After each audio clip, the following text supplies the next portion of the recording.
दोस्तों, करीब 15 से 20 आर्मी के जवान ट्रक पर सवार होकर ड्यूटी पर जा रहे थे। जिस रास्ते से आर्मी वालों का ट्रक जा रहा था, उसी रास्ते पर एक घमंडी पुलिस इंस्पेक्टर चेकिंग कर रहा था। इंस्पेक्टर ने आर्मी के ट्रक को रोका और गुर्राया, साथ ही बेइज्जती भी की। उसके बाद आर्मी के सभी जवान ट्रक से उतर गए और इंस्पेक्टर की तरफ बढ़े। उसके बाद आर्मी वालों ने जो किया, जानकर आपके होश उड़ जाएंगे। दोस्तों, उससे पहले आपसे एक ही रिक्वेस्ट है कि अगर आप भी आर्मी को दिल से लाइक करते हैं तो वीडियो को एक लाइक और चैनल को सब्सक्राइब भी कर दीजिए। दोस्तों, एक घटना है राजस्थान की, जहां की धरती पर मई का महीना किसी अग्नि परीक्षा से कम नहीं होता। सुबह सुबह हल्की ठंडी हवाओं के साथ सूरज उगता है, लेकिन जैसे जैसे दिन चढ़ता है धरती अंगारों की तरह तपने लगती है। हवा का हर झोंका मानो आग का फुवारा हो। सड़क का डामर पिघलकर बुलबुले छोड़ता है और पेड़ों की छांव भी किसी जलते तवे जैसी लगती है। उस दिन भी ऐसा ही मंजर था। हाईवे नंबर 62 पर धूप का राज था। आसमान नीला नहीं बल्कि सफेद चमक से भरा हुआ था। लोग अपने अपने काम से निकल रहे थे, पर हर किसी के चेहरे पर गर्मी की मार साफ झलक रही थी। इसी सड़क के किनारे एक चौकी थी। वहां तैनात थे सब इंस्पेक्टर बलवंत सिंह। लंबा चौड़ा शरीर, चौड़े कंधे, घनी मूछें और आंखों में अकड़। बलवंत सिंह को थाने में सब सरदार कहकर बुलाते थे। वो अपनी ड्यूटी को लेकर सख्त तो थे, लेकिन उनका अंदाज कभी कभी अहंकार में बदल जाता था।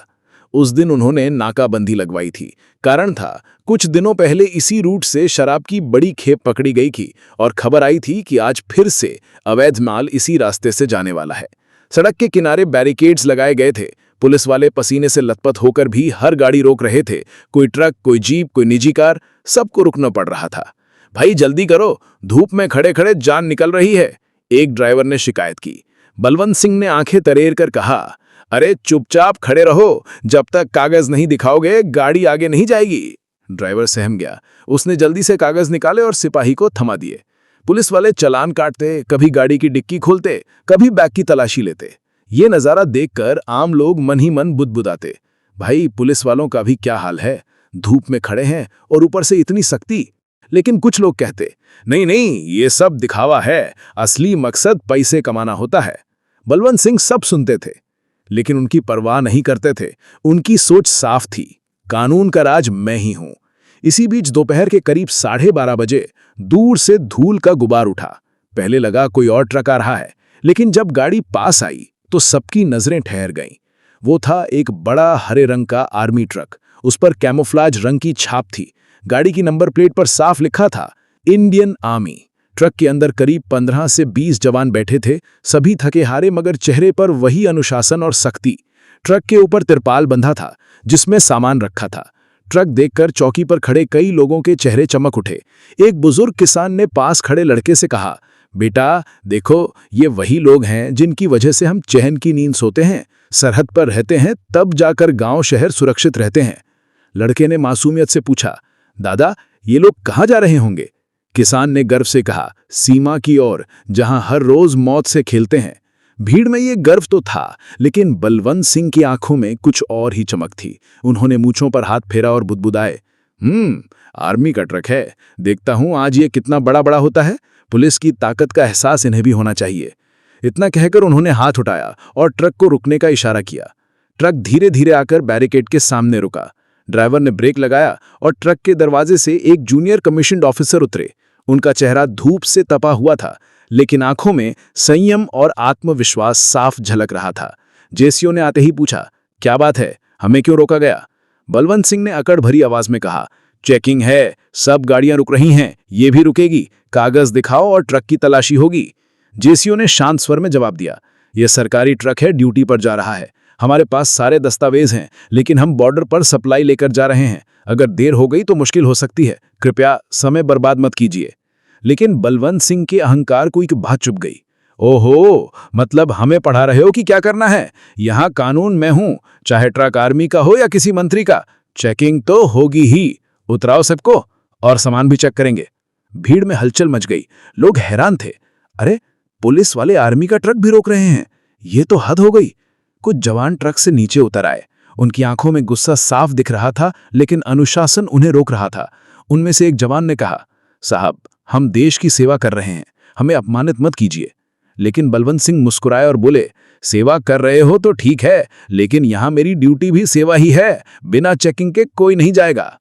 भीड़ की सांसें थम गईं। हर किसी को लग रहा था कि अब कुछ बड़ा होने वाला है। सड़क पर खड़ी भीड़ का ध्यान अब पूरी तरह उस आर्मी ट्रक और पुलिस वालों की तरफ था। धूप इतनी तेज थी कि लोग पसीना पोंछते हुए भी वहां से हिलने को तैयार नहीं थे। हर किसी को ये देखने की उत्सुकता थी कि पुलिस और सेना के बीच ये खींचतान कहां जाकर रुकेगी।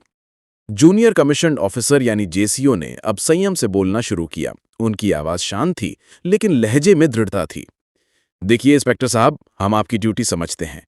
देश के अंदर कानून व्यवस्था बनाए रखना पुलिस की जिम्मेदारी है, लेकिन ये भी समझिए कि हम भी अपने देश की रक्षा के लिए निकले हैं। ये ट्रक बॉर्डर पर जाने वाली सप्लाई लेकर जा रहा है। अगर इसमें देरी हुई तो सीधा असर सीमा पर तैनात जवानों पर पड़ेगा। कृपया हमें रोके नहीं। भीड़ में खड़े कुछ लोग तुरंत बोल पड़े, सही कह रहे हैं साहब, जवानों को मत रोको। ये हमारी सुरक्षा के लिए जा रहे हैं, इन्हें परेशान क्यों कर रहे हो? लेकिन बलवंत सिंह जैसे किसी और ही दुनिया में खड़े थे। उनकी आंखों में वही पुराना अहंकार चमक रहा था। उन्होंने अपनी टोपी सीधी की, मूंछों को ताव दिया और हंसते हुए बोले, अरे वाह, तो अब पुलिस को आर्मी आदेश देगी? यहां कानून का पालन करवाने की जिम्मेदारी हमारी है, चाहे गाड़ी किसी की भी हो, आम आदमी की, नेता की या आर्मी की। चेकिंग होगी, समझ गए? जवानों को नीचे उतारो और ट्रक का सामान खाली करवाओ, तलाशी होगी। ये सुनते ही माहौल में गर्मी और बढ़ गई। कुछ जवान तुरंत ट्रक से नीचे उतर आए। उनके चेहरे पर गुस्सा साफ झलक रहा था, लेकिन उनकी ट्रेनिंग और अनुशासन उन्हें रोके हुए था। उनमें से एक जवान ने आगे बढ़कर कहा, साहब लहजा बदल लीजिए, हम सैनिक हैं, गुंडे बदमाश नहीं, आप हमसे ऐसे बात नहीं कर सकते। भीड़ ने जोर से तालियां बजा दी। कई लोगों ने कहा, सही जवाब दिया, सेना को अपमानित करना ठीक नहीं है। बलवंत सिंह का चेहरा लाल हो गया। उन्हें अपनी सत्ता को चुनौती मिलना बर्दाश्त नहीं था। उन्होंने गुस्से में चिल्ला कर कहा, चुप, ज्यादा जुबान मत चलाओ। पुलिस की वर्दी पहनी है हमने, यहाँ का कानून हमारा है। सेना हो या कोई और, सबको झुकना पड़ेगा। अब जवानों और पुलिस वालों के बीच माहौल गर्मा गया। दोनों तरफ लोग तनकर खड़े हो गए। जवान एक दूसरे को देख रहे थे, चेहरों पर संयम पर आंखों में गुस्से की ज्वाला। पुलिस वाले भी अपनी लाठियां कसकर पकड़ चुके थे। ऐसा लग रहा था मानो कुछ ही पलों में भिड़ंत हो जाएगी। भीड़ में खड़े एक युवक ने मोबाइल निकालकर वीडियो बनाना शुरू कर दिया। कुछ और लोग भी रिकॉर्डिंग करने लगे। अब तो मामला बड़ा बनेगा, किसी ने कहा। अगर ये वीडियो वायरल हुआ तो पूरी सरकार हिल जाएगी। तनाव इतना बढ़ गया कि सड़क पर वाहनों की लंबी कतार लग गई। लोग धूप में खड़े होकर भी तमाशा देखने से पीछे नहीं हट रहे थे। इसी बीच जेसीओ ने स्थिति को संभालने की कोशिश की। उन्होंने हाथ उठाकर अपने जवानों को इशारा किया कि वे संयम बनाए रखें। फिर वे बलवंत सिंह की तरफ बढ़े और धीमे मगर ठोस स्वर में कहा, इंस्पेक्टर साहब, ये आपकी गलती है। आप चाहें तो हमारे कागज देख सकते हैं, लेकिन जवानों को उतरवाकर ट्रक की तलाशी लेने का अधिकार आपको नहीं है। ये सैन्य सामग्री है और नियमों के तहत इसकी चेकिंग पुलिस नहीं कर सकती। अगर आप जिद करेंगे तो हमें हमारे उच्च अधिकारियों को सूचना देनी पड़ेगी। बलवंत सिंह ने ठठाका लगाया, अरे वाह, अब धमकी भी दोगे? अच्छा, बुलाओ अपने अफसरों को, देखते हैं वो भी आकर पुलिस के आगे कैसे अकड़ दिखाते हैं। भीड़ में खुसुर-फुसुर होने लगी। लोग हैरान थे, ये इंस्पेक्टर पागल हो गया है क्या? अपने ही जवानों से भिड़ रहा है, शर्म नहीं आती? जेसीओ ने अपने एक साथी को इशारा किया। जवान ने तुरंत मोबाइल उठाकर बॉर्डर हेडक्वार्टर पर फोन मिला दिया। कुछ ही मिनटों में हालात बदलने वाले थे। करीब 20 मिनट बाद सड़क पर एक जीप तेजी से आती दिखाई दी। जीप पर भी आर्मी का झंडा लगा था। उसमें से एक मेजर साहब उतरे, ऊंचे कद, तेज निगाहें और चेहरे पर वही आत्मविश्वास जो हर अफसर में होता है। भीड़ में खुसुर-पुसुर गूंज उठी। लो जी, अब तो बड़ा अफसर आ गया, अब इंस्पेक्टर की खैर नहीं। मेजर ने आते ही स्थिति को देखा। जवान अनुशासन में खड़े थे, पुलिस वाले अकड़ में। भीड़ में लोग खड़े होकर तमाशा देख रहे थे। मेजर सीधे बलवंत सिंह के सामने जाकर खड़े हो गए। उनकी आवाज गहरी और सख्त थी। इंस्पेक्टर साहब, आप जानते भी हैं कि आप क्या कर रहे हैं। ये आर्मी का आधिकारिक वाहन है, इसमें संवेदनशील सामान है। अगर समय पर बॉर्डर तक नहीं पहुंचा तो इसका सीधा असर देश की सुरक्षा पर पड़ेगा। आपको अधिकार नहीं है कि आप इस तरह सेना के काम में बाधा डालें। भीड़ ने तालियां बजाईं। लोग मेजर के समर्थन में चिल्लाने लगे, सेना जिंदाबाद, हमारे जवानों का अपमान बर्दाश्त नहीं करेंगे। बलवंत सिंह का चेहरा उतर गया, लेकिन फिर भी उन्होंने आखिरी कोशिश की। देखिए मेजर साहब, हम तो सिर्फ अपना काम कर रहे हैं। हमें आदेश मिला है कि हर गाड़ी की चेकिंग हो, चाहे वो किसी की भी हो। मेजर की आंखें सख्त हो गईं। उन्होंने गुस्से में कहा, आदेश का मतलब अंधापन नहीं होता इंस्पेक्टर। अगर कानून व्यवस्था बनाए रखना आपकी जिम्मेदारी है तो देश की सीमाओं की सुरक्षा हमारी जिम्मेदारी है। हमें रोककर आप देश के साथ खिलवाड़ कर रहे हैं। अगर आप तुरंत रास्ता नहीं खोलते तो मुझे मजबूरन कार्रवाई करनी पड़ेगी। भीड़ से आवाज आई, सही कहा, अब इंस्पेक्टर का घमंड टूटेगा। तनाव अपने चरम पर था। पुलिस और आर्मी आमने सामने खड़ी थी। लोग सांस रोक के देख रहे थे कि अब आगे क्या होगा। सड़क पर खड़ी भीड़ अब सांस रोककर देख रही थी। एक तरफ पुलिस का अहंकार, दूसरी तरफ सेना की अनुशासनबद्ध सख्ती। गर्मी इतनी थी कि पसीना लोगों की पीठ भिगो रहा था, मगर किसी की हिम्मत नहीं हो रही थी कि वहां से हिल जाए। हर किसी को लग रहा था कि इतिहास का कोई पल उनकी आंखों के सामने घट रहा है। सब इंस्पेक्टर बलवंत सिंह अब तक अकड़ में थे, लेकिन मेजर की सख्त आवाज ने उनके आत्मविश्वास की नींव हिला दी थी। उनकी मूछें भले ही तनी हुई थीं, मगर माथे पर पसीना और आंखों में झिझक साफ दिखाई देने लगी थी। मेजर ने 2 कदम आगे बढ़कर कहा, इंस्पेक्टर साहब, आपकी ड्यूटी का हम सम्मान करते हैं, लेकिन आपको ये समझना चाहिए कि ये सेना का वाहन है। इसके अंदर गोपनीय और संवेदनशील सामग्री है, जिसकी जांच का अधिकार सिर्फ सेना को है। आप पुलिस के नाम पर अपनी ताकत का दुरुपयोग कर रहे हैं। ये केवल गैर कानूनी ही नहीं, बल्कि देशद्रोह के समान है। अगर हमारे सामान में देर हुई तो इसका खामियाजा पूरी चौकी को भुगतना पड़ेगा। भीड़ में शोर उठ गया, सेना सही कह रही है। पुलिस वाले हद से बढ़ गए हैं। देश के रखवालों को रोकना शर्म की बात है। बलवंत सिंह ने भीड़ की तरफ देखा। हर नजर अब उनके खिलाफ थी। कुछ लोग मोबाइल से वीडियो बना रहे थे। उन्हें एहसास हुआ कि यह मामला अगर ऊपर तक गया तो ना सिर्फ नौकरी बल्कि इज्जत भी चली जाएगी। उन्होंने धीरे से कहा, देखिए मेजर साहब, मेरा इरादा गलत नहीं था, मैं तो बस आदेश का पालन कर रहा था। मेजर की आवाज और कठोर हो गई।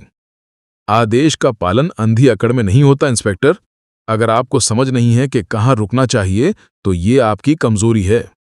याद रखिए, हम दोनों ही वर्दी वाले हैं, लेकिन फर्क इतना है कि हम सरहद पर गोली खाते हैं और आप यहां जनता के बीच खड़े होकर नियम लागू करते हैं। हमें अपमानित करने का हक आपको किसी ने नहीं दिया। भीड़ ने फिर तालियां बजाईं। कुछ नौजवानों ने नारा लगाया, भारत माता की जय, इंडियन आर्मी जिंदाबाद। ये नारे बलवंत सिंह के कानों में हथौड़े की तरह पड़ रहे थे। उनकी आंखें झुकने लगीं। पहली बार उन्होंने महसूस किया कि पुलिस की वर्दी पहने होने के बावजूद उनकी इज्जत भीड़ की नजरों में खत्म हो चुकी है। उनके सिपाही भी अब चुप खड़े थे। वे समझ नहीं पा रहे थे कि अपने इंस्पेक्टर का साथ दें या चुप रहकर तमाशा देखें। बलवंत ने गहरी सांस ली। उनके होंठ कांप रहे थे। फिर अचानक उन्होंने हाथ जोड़ दिए। माफ कीजिए मेजर साहब, शायद मैं हद से बढ़ गया। मेरा मकसद आपको अपमानित करना नहीं था। कृपया इसे मेरी गलती समझकर माफ कर दीजिए। ये सुनते ही भीड़ में सन्नाटा छा गया। हर किसी ने सोचा, क्या सचमुच ये वही बलवंत सिंह हैं जो कुछ देर पहले दंभ में भरे खड़े थे? मेजर ने गंभीरता से कहा, इंस्पेक्टर साहब, माफी मांगने से गलती मिटती नहीं है, लेकिन अगर आप सच में अपनी गलती समझ गए हैं तो ये आपके लिए सबक होना चाहिए। याद रखिए, देश की सेवा करने वाले जवानों का रास्ता रोकना अपने ही देश को कमजोर करना है। अगली बार ये गलती मत दोहराइए। बलवंत सिंह ने सिर झुका लिया। उनकी आवाज कांप रही थी। जी, आगे से ध्यान रखूंगा। मेजर ने अपने जवानों को इशारा किया। वे वापस ट्रक में बैठ गए। गाड़ी का इंजन गरजने लगा। जब ट्रक आगे बढ़ा तो भीड़ ने जोरदार तालियां बजाईं और लोग गर्व से चिल्लाने लगे, सेना जिंदाबाद, भारत माता की जय। जवानों ने हाथ उठाकर भीड़ को सलामी दी। ट्रक धूल उड़ाता हुआ दूर निकल गया। धूप में चमकता हुआ तिरंगा और हरे रंग का वो ट्रक लोगों की आंखों में एक गर्व की चमक छोड़ गया। भीड़ धीरे धीरे छटने लगी, लेकिन बलवंत सिंह वहीं खड़े रहे। उनके सिपाही भी चुप थे। उस पल बलवंत सिंह का चेहरा झुका हुआ था। उनका सीना, जो हमेशा अकड़ से तना रहता था, अब ढीला पड़ चुका था। उन्होंने मन ही मन सोचा, आज मुझे सबक मिल गया।